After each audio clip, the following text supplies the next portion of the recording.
Miss Evelyn O'Connor, congratulations. You're the Secondary School Teacher of the Year 2012. Tell us how it feels. It's just amazing. Yeah, I was really excited when I got the phone call that I was Teacher of the Year 2012, and I think it's a really good idea to celebrate and recognise good teaching. There's a lot of really good teachers in this country. We're lucky. So tell us how you've managed to inspire and engage your students. You teach English, and I know that you've used your own previous film studies in the classroom.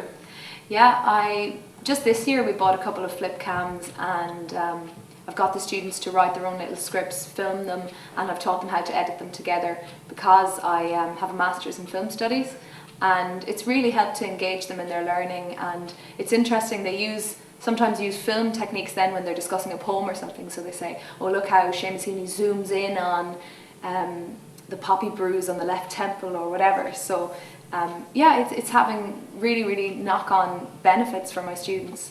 And I'm passionate about integrating IT in the classroom as well. Tell us about the website and the blog that you've set up. About a year ago I set up a website. In April, 12 months ago, I set up a website, leavingcertenglish.net. And originally it was just supposed to be a blog for my students to help them revise for the exams. But I noticed then that lots and lots of people started using it, and it took on a life of its own. The idea behind it is just that in education now, we talk about people being able to learn anytime, anywhere, with anyone. So I thought, how can I support their learning outside of this building? You're also an avid blogger. Yeah. I'm really interested in just communicating with other educators. There's a really interesting thing that's happening at the moment where there's lots of Irish teachers who are on Twitter, and every Monday night from 8:30 to 9:30 we do a thing. The hashtag is EdChatIE, and it's just discussions about different issues that affect teachers in Ireland, and it crosses the boundaries for primary and secondary and third level. So on that level it's brilliant. It allows us to communicate and share ideas and share resources. So you have a non-permanent position here at Mount Michael Secondary School in Claremorris, and I guess today getting the award, it's somewhat bittersweet in that we're celebrating your talents, your innovations, your creativity. You've been nominated by the students that you teach, but yet your job isn't permanent and you don't have that security. Yeah, the situation at the moment in Ireland is that I think teaching in many ways is being turned into a part-time profession.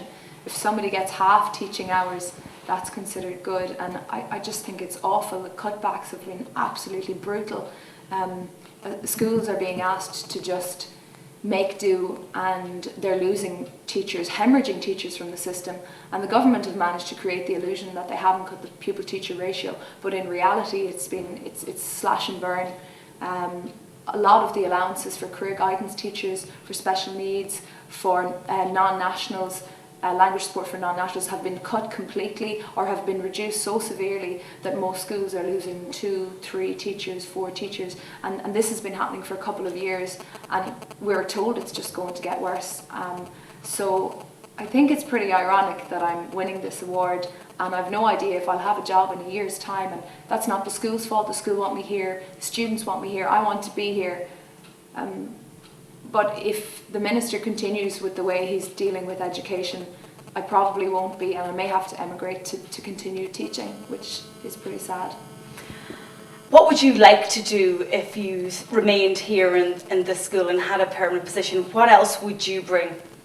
I'm really excited about expanding what we're doing with IT, and I'm also looking forward to the new junior cycle curriculum. The English is going to be the first subject that gets an overhaul, and I'd really like to be part of that.